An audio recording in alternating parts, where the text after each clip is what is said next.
नमस्कार दोस्तों, मैं हरदिल और आप देख रहे हैं सीसी करंट अफेयर्स। दोस्तों, इस वीडियो में हम लोग देखने वाले हैं कि नया सांसद भवन से संबंधित बहुत ही महत्वपूर्ण प्रश्न क्या देखने वाले हैं कि नया सांसद भवन जो बना उससे संबंधित बहुत ही महत्वपूर्ण प्रश्न देखने वाले हैं जो सभी कॉम्पिटिटिव एग्जाम के लिए बहुत ही इंपॉर्टेंट होने वाला है।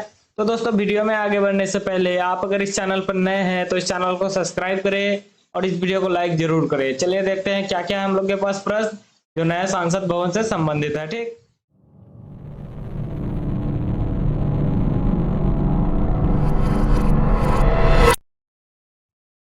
दोस्तों पहला प्रश्न है कि नए संसद भवन की आधारशिला कब रखी गई थी। तो बताइएगा कि नए संसद भवन के लिए आधारशिला कब रखी गई थी।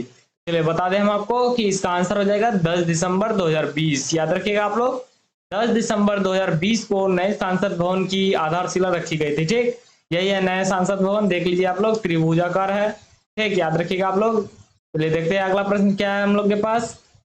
दोस्तों प्रश्न नंबर 2 है कि नए संसद भवन की आधारशिला कहाँ रखी गई थी।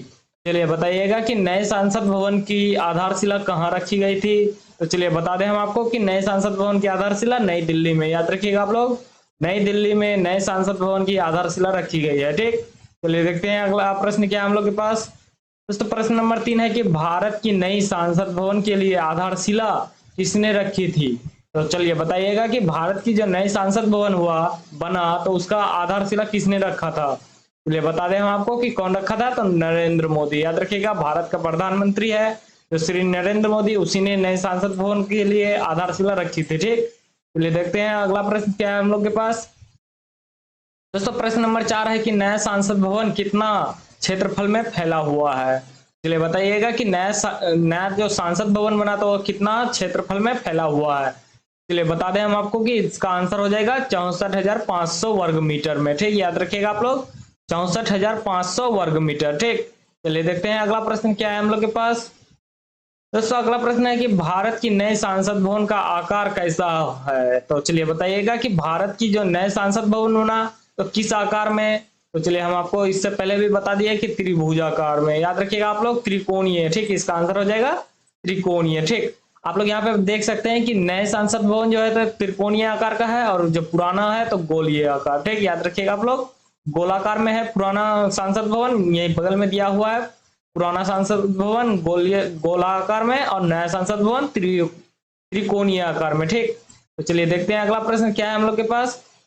दोस्तों प्रश्न नंबर 6 है कि भारत के नए सांसद भवन की लोकसभा सदन में कुल कितने सदस्य के बैठने की व्यवस्था है। तो बताइएगा कि नए सांसद भवन जो बना उसमें लोकसभा सदन में कुल कितने सदस्य बैठ सकते हैं। तो चलिए बता दें हम आपको कि कुल कितने सदस्य जो लोकसभा में बैठ सकते हैं। तो 888 सदस्य। याद रखिएगा आप लोग, 888 सदस्य लोकसभा सदन में बैठ सकते हैं नए सांसद भवन में। ठीक, चलिए देखते हैं अगला प्रश्न क्या है हम लोग के पास। दोस्तों प्रश्न नंबर 7 है कि नए संसद भवन का उद्घाटन कब किया गया। तो किस दिन नए संसद भवन का उद्घाटन किया गया। चलिए बता दें हम आपको कि नए संसद भवन का उद्घाटन 28 मई 2023 को। याद रखिएगा आप लोग, 28 मई 2023 को नए संसद भवन का उद्घाटन किया गया। ठीक, चलिए देखते हैं अगला प्रश्न क्या है हम लोग के पास। दोस्तों प्रश्न नंबर 8 है कि नए संसद भवन कितनी मंजिल का है। तो बताइएगा कि नए संसद भवन जो है तो कितनी मंजिल बिल्डिंग है। चलिए बता दें हम आपको कि कितनी मंजिल। तो 4 मंजिल। याद रखिएगा आप लोग, 4 मंजिल का बिल्डिंग नए संसद भवन है। ठीक, याद रखिएगा। चलिए देखते हैं अगला प्रश्न क्या है हम लोग के पास। दोस्तों अगला प्रश्न है कि भारत के पुराने संसद भवन का उद्घाटन किसके द्वारा किया गया था। जो पुराना संसद भवन बना है तो वह किसके द्वारा उद्घाटन किया गया था उसका। चलिए बता दें हम आपको कि किसके द्वारा। तो लॉर्ड इरविन। याद रखिएगा आप लोग, लॉर्ड इरविन के द्वारा पुराने संसद भवन का उद्घाटन किया गया था। ठीक, यही है लॉर्ड इरविन। चलिए देखते हैं अगला प्रश्न क्या है हम लोग के पास। दोस्तों प्रश्न नंबर 10 है कि भारत के नए संसद भवन का निर्माण किस प्रोजेक्ट के तहत किया गया। तो बताइएगा कि भारत का जो नए संसद भवन बना तो किस प्रोजेक्ट के तहत बना। चलिए बता दें हम आपको कि इसका जो प्रोजेक्ट था तो सेंट्रल विस्टा पूर्ण विकास परियोजना। याद रखिएगा आप लोग, सेंट्रल विस्टा पूर्ण विकास योजना के तहत भारत के नए संसद भवन बना है। ठीक, याद रखिएगा कौन सा प्रोजेक्ट। सेंट्रल विस्टा पूर्ण विकास परियोजना। ठीक, चलिए देखते हैं अगला प्रश्न क्या है हम लोग के पास। प्रश्न नंबर 11 है कि भारत के नए संसद भवन की निर्माता कंपनी कौन है। तो बताइएगा कि कौन कंपनी है जो भारत के नए संसद भवन बनाए। तो चलिए बता दें हम आपको कि टाटा प्रोजेक्ट लिमिटेड, याद रखिएगा आप लोग, टाटा प्रोजेक्ट्स लिमिटेड ने भारत के नए संसद भवन का निर्माण किया है। ठीक, याद रखिएगा। चलिए देखते हैं अगला प्रश्न क्या है हम लोग के पास। दोस्तों अगला प्रश्न है कि भारत की नई संसद भवन का डिजाइन किसने तैयार किया है। तो बताइएगा कि जो नए संसद भवन है तो उसका डिजाइन किसने तैयार किया है। चलिए बता दें हम आपको कि बिमल पटेल, याद रखिएगा आप लोग, बिमल पटेल, यही है बिमल पटेल, इसी ने भारत के नए संसद भवन का डिजाइन तैयार किया था। ठीक, चलिए देखते हैं अगला प्रश्न क्या है हम लोग के पास। प्रश्न नंबर 13 है कि भारत के नए संसद भवन की राज्यसभा सदन में कुल कितने सदस्य की बैठने की व्यवस्था है। तो वहां हम लोग देखें लोकसभा जिसमें 888 है, तो अब राज्यसभा में कितने सदस्य बैठने की व्यवस्था है। तो चलिए बता दें हम आपको कि कितने सदस्य, तो 384 सदस्य, याद रखिएगा आप लोग। राज्यसभा सदन में कुल 384 सदस्य बैठने की व्यवस्था है। ठीक, याद रखिएगा। चलिए देखते हैं अगला प्रश्न क्या है हम लोग के पास।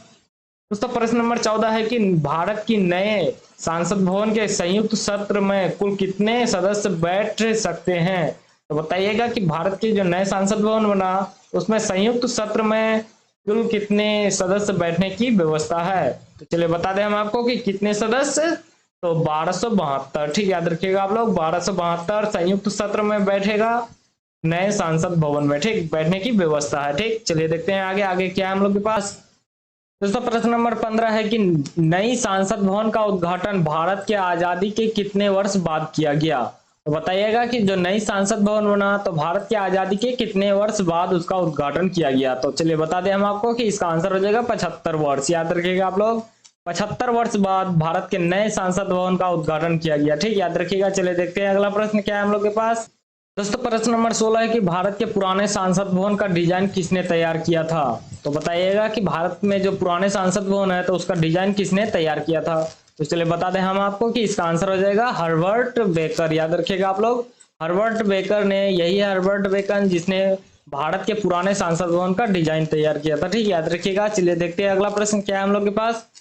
दोस्तों प्रश्न नंबर 17 है कि वर्तमान में लोकसभा में सदस्यों की संख्या कितनी है। तो बताइएगा कि भारत में जो है वर्तमान में लोकसभा सदस्य की संख्या कितनी है। चलिए बता दें हम आपको कि लोकसभा में सदस्यों की संख्या अभी 543 है, याद रखिएगा आप लोग, 543 लोकसभा सदस्यों की संख्या है। ठीक, भारत में। चलिए देखते हैं अगला प्रश्न क्या है हम लोग के पास। दोस्तों प्रश्न नंबर 18 है कि सांसद के गठन का प्रावधान किस अनुच्छेद में किया गया है। तो बताइएगा कि भारतीय संविधान में जो सांसद के गठन का प्रावधान है तो किस अनुच्छेद में किया गया है। चलिए बता दें हम आपको कि 79 अनुच्छेद में, याद रखिएगा आप लोग, 79 अनुच्छेद में सांसद के गठन का प्रावधान किया गया है। ठीक, याद रखिएगा 79 अनुच्छेद। चलिए देखते हैं अगला प्रश्न क्या है हम लोग के पास। दोस्तों प्रश्न नंबर 19 है कि भारत के पुराने संसद भवन की नींव कब रखी गई थी। तो चलिए बताइएगा कि भारत में जो पुराने संसद भवन है उसकी नींव कब रखी गई थी। तो चलिए बता दें हम आपको कि उसकी नींव 1921 में, याद रखिएगा आप लोग, 1921 में भारत के पुराने संसद भवन की नींव रखी गई थी। ठीक, चलिए देखते हैं अगला प्रश्न क्या है हम लोग के पास। दोस्तों प्रश्न नंबर 20 है कि भारत की पुराने संसद भवन का उद्घाटन कब किया गया था। तो चलिए बताइएगा कि पुराने संसद भवन का उद्घाटन कब किया गया था। चलिए बता दें हम आपको कि 18 जनवरी 1927 में, याद रखिएगा आप लोग, 18 जनवरी 1927 में भारत के पुराने संसद भवन का उद्घाटन किया गया था। ठीक, चलिए देखते हैं अगला प्रश्न क्या है हम लोग के पास। दोस्तों प्रश्न नंबर 21 है कि भारत में संसदीय शासन व्यवस्था किस देश से ली गई थी। तो चलिए बताइएगा कि भारत में जो संसदीय शासन व्यवस्था है तो किस देश से ली गई है। तो चलिए बता दें हम आपको कि ब्रिटेन से, याद रखिएगा आप लोग, ब्रिटेन से भारत में संसदीय शासन व्यवस्था ली गई है। ठीक, याद रखिएगा। चलिए देखते हैं अगला प्रश्न क्या है हम लोग के पास। दोस्तों प्रश्न नंबर 22 है कि भारत के पुराने संसद भवन में कुल कितने लागत आई थी। तो बताइएगा कि कितने रुपए की लागत भारत के पुराने संसद भवन में आई थी। चलिए बता दें हम आपको कि कितने रुपए का, तो 83 लाख का, याद रखिएगा आप लोग, 83 लाख रुपए का भारत के पुराने संसद भवन में खर्च आया था। ठीक, चलिए देखते हैं अगला प्रश्न क्या है हम लोग के पास। दोस्तों प्रश्न नंबर 23 है कि अस्थायी संसद भारत में कब तक रही। तो बताइएगा कि अस्थायी संसद जो है तो भारत में कब तक रही। चलिए बता दें हम आपको कि 1952 तक, याद रखिएगा आप लोग, 1952 तक रही है अस्थायी शासन भारत में। ठीक, याद रखिएगा। चलिए देखते हैं अगला प्रश्न क्या है हम लोग के पास। दोस्तों प्रश्न नंबर 24 है कि नई संसद भवन कितने रुपए की लागत से बनाई गई है। बताइएगा कि नई सांसद भवन जो बना तो उसमें कितने रुपए की खर्च आई। तो चलिए बता दें हम आपको कि लगभग 970 करोड़ रुपए का। याद रखिएगा आप लोग, 970 करोड़ रुपए का खर्च आई है नई सांसद भवन बनाने में। ठीक, याद रखिएगा। चलिए देखते हैं अगला प्रश्न क्या है हम लोग के पास। दोस्तों प्रश्न नंबर 25 है, यानी कि लास्ट प्रश्न है कि नए सांसद भवन के मुख्य वास्तुकार कौन है। तो बताइएगा कि नए सांसद भवन के मुख्य वास्तुकार कौन है। तो चलिए बता दें हम आपको कि बिमल पटेल। याद रखिएगा आप लोग, बिमल पटेल भारत के नए सांसद भवन के मुख्य वास्तुकार है। ठीक, यही है बिमल पटेल, याद रखिएगा आप लोग। तो दोस्तों मैं आशा करता हूँ कि ये सारे क्वेश्चंस जो नए सांसद भवन से संबंधित है तो आप सभी को याद हो गया होगा। ठीक, तो दोस्तों इस वीडियो को अपने दोस्तों के साथ ज्यादा से ज्यादा शेयर कीजिए और इस वीडियो को अंत तक देखने के लिए बहुत बहुत धन्यवाद।